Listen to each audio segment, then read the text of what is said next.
Estoy seguro que no solamente Jorge Volpi y yo, estoy seguro que muchísima gente, incluso hasta los fanáticos de López, ven en estas reformas del anhélito de la presidencia, estas reformas al Poder Judicial, la ley de amparo, la de amnistía, todo esto, pues es una venganza.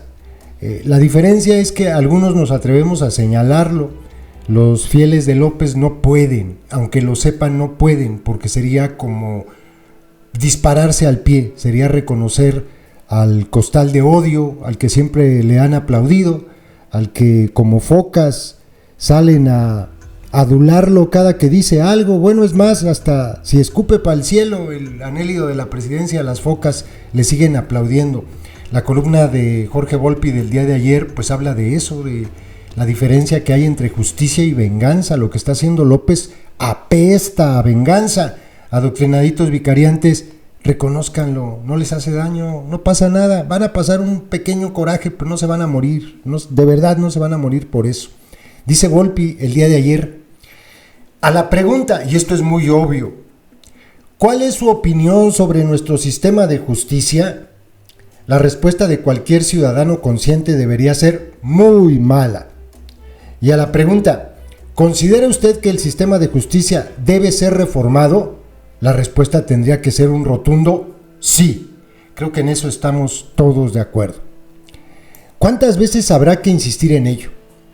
Desde el 2006, cuando el genocida Calderón lanzó la guerra contra el narco que, pese a sus distintas modalidades y nombres, continúa de manera casi idéntica desde entonces, en México ha habido cientos de miles de asesinatos que se denuncian, desapariciones también. De los delitos que se denuncian, nuestros tribunales no resuelven de forma definitiva ni el 0.5%. Al menos en materia penal, la situación se puede describir de manera tan simple como escalofriante. En nuestro país, la justicia no existe. Vivimos, hay que repetirlo hasta el cansancio, en el reino de la impunidad. Cuando López dice que el principal problema de México es la corrupción, se equivoca rotundamente. No, corrupción hay en todo el mundo, en todos los países del mundo hay corrupción. El problema está en la impunidad. En los países decentes, por decirlo de alguna manera, los casos de corrupción se combaten, se atacan, se tratan de impedir y se detiene a la gente y se sentencia. En México no. En México hay impunidad, en todos los países del mundo hay homicidios. En México no se detiene al homicida, incluso a veces hasta se le protege. Es decir, el problema no está en el delito, sino en lo que hace la autoridad después de que se comete el delito. ¿Cómo vas a inhibir los delitos si el delincuente se da cuenta que no pasa nada si los comete? O sea, si hay impunidad. Pero bueno, dice Volpi, incluso en materias que no están ligadas de forma directa con el crimen organizado, por ejemplo los delitos sexuales y patrimoniales en particular, la situación no es muy distinta.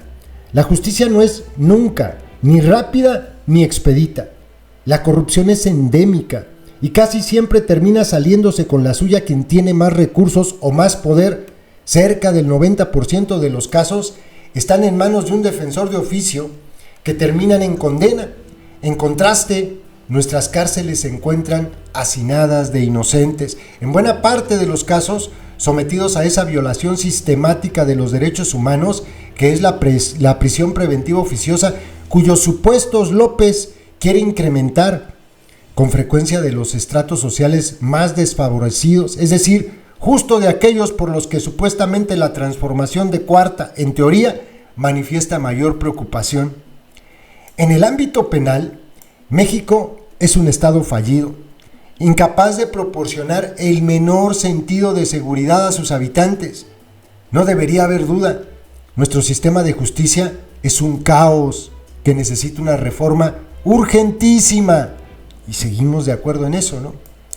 Por desgracia, y aquí es donde la marranita, dicen en mi pueblo, la marranita torció el rabo.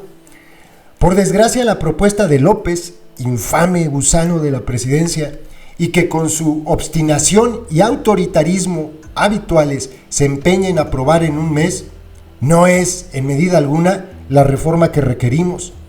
Para empezar, porque su objetivo nada tiene que ver con eliminar sus taras. Se trata, por el contrario, del postrer acto de venganza del presidente contra uno de los pocos actores políticos que se atrevió a resistírsele.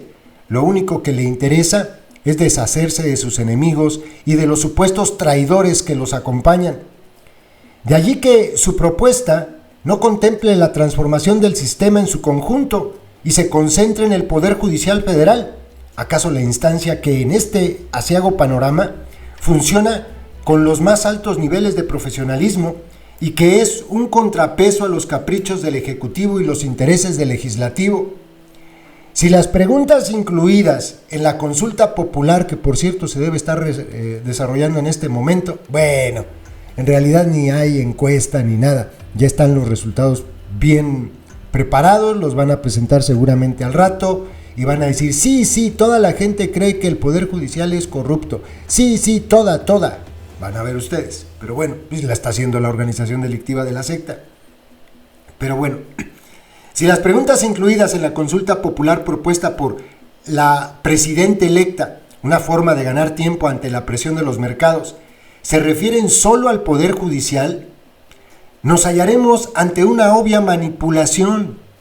La opinión general será de seguro negativa y el apoyo a la reforma mayoritario. Pero insisto, la necesidad de una reforma no implica que esa reforma sea la planteada por la 4T. La elección a través del voto de sus integrantes y en cascada de los poderes judiciales locales no disminuirá su ineficacia o su corrupción, y además de implicar un gasto exorbitante, solo creará nuevos problemas sin resolver los que ya lo agobian. Nos distraerá en campañas sin atractivo ciudadano que, pese a todas las perversiones, terminarán cooptadas por los partidos u otros actores políticos. El único punto positivo de la propuesta, la obligación de que los procesos se resuelvan en un año, es un mero deseo que, sin alterar el resto del sistema, se topará con la obstinada realidad. Si Lady Rebsamen se conforma con aprobar la reforma tal como está, ella misma caerá en una trampa que solo dañará a su incipiente gobierno. Gastará buena parte de su energía y de su capital político sin mejorar un ápice las expectativas de justicia de quienes votaron masivamente por ella. Esto dice Jorge Volpi. El día de ayer vi una entrevista, ¿cómo se llama? Con Leo Zuckerman. El güey ese es lo menos importante. Entrevistó a un periodista de Bolivia. Este periodista de Bolivia le contó cómo en este país que ya lleva 10 años desde que se aprobó esta barrabasada de la elección de jueces y magistrados por voto popular, habla de todo esto. Miren, dice que hay 4 tribunales, incluido lo que serían los equivalentes a la Suprema Corte, incluso también a lo que sería el Consejo de la Judicatura Federal, donde se elige a los jueces, a los magistrados por voto popular. Y habla de algo muy curioso porque justamente es lo que planea hacer el infame merolico de la presidencia. A ver, en México lo que se propone es que se elijan 20 candidatos por parte del Senado y de la Cámara de Diputados, o sea, del Congreso. 20 candidatos que proponga el Ejecutivo Federal y 20 candidatos que proponga la sociedad civil, universidades, colegios de abogados, todo eso. Pero fíjense cómo ya, y lo dice este periodista de Bolivia, se parece al sistema que se implementó en Bolivia y que por cierto ha sido un desastre, él lo dice, un verdadero desastre. Ahí está la trampa, porque ¿quién domina hoy el Ejecutivo? La organización delictiva de la secta. ¿A quién va a proponer la organización delictiva de la secta? Pues a 20 güeyes afines a ellos, ¿no? Es muy evidente. 20 va a escoger el poder legislativo. ¿Quién domina el poder legislativo? Pues la organización delictiva de la secta. ¿Quiénes van a ser sus 20 candidatos? Pues 20 güeyes afines a la organización delictiva de la secta. Van a proponer 20 los otros, pero al final dice que la votación, lo único que ha demostrado, y que es como un mensaje que le manda la gente de Bolivia al gobierno, es que el día de la elección más del 62-63% de la gente ni va a votar. Ni siquiera, o sea, no les importa. Y eso que en Bolivia el voto es obligatorio, no van, no les importa. Y que de ese 60 y tantos por ciento, un altísimo porcentaje, como igual el 60-70%, vota en blanco o anula el voto porque no le interesa. Es como mandarle el mensaje al gobierno a decir, güey, no nos pongas a nosotros a escoger entre esto porque pues no le entendemos de qué va el asunto. ¿Cómo vamos a saber si este es bueno? ¿Con base en qué vamos a votar por este o por este? O sea, no los conocemos, no sabemos su trayectoria, por mucho que pongas ahí su ridículum. No es lo mismo que saber todos los días qué hace un político y otro. En fin, dice que van 2 elecciones y que ya la tercera, que tendría que haberse llevado a cabo el año pasado, ni siquiera se realizó, porque hay un verdadero desmadre. Y también habla algo muy chistoso, el nado sincronizado de todos los legisladores que llegaron la primera ocasión al poder, con voto popular. Todos muy afines al gobierno de Evo Morales. Cuando ocurre esta salida de Evo Morales y que entra esta presidencia sustituta o interina, todos los que estaban apoyando a Evo Morales se vuelcan completamente en favor de esta presidenta. Cuando empieza a haber esa inestabilidad política y que se arma todo aquel desmadre, todos se vuelcan en contra de esta presidenta. Y así, o sea, los jueces, los magistrados en Bolivia, pues son como veletas para el lado donde esté el gobierno, dependiendo de quien esté gobernando, pues es para allá hacia donde giran todas sus resoluciones. O sea, la justicia en Bolivia se politizó.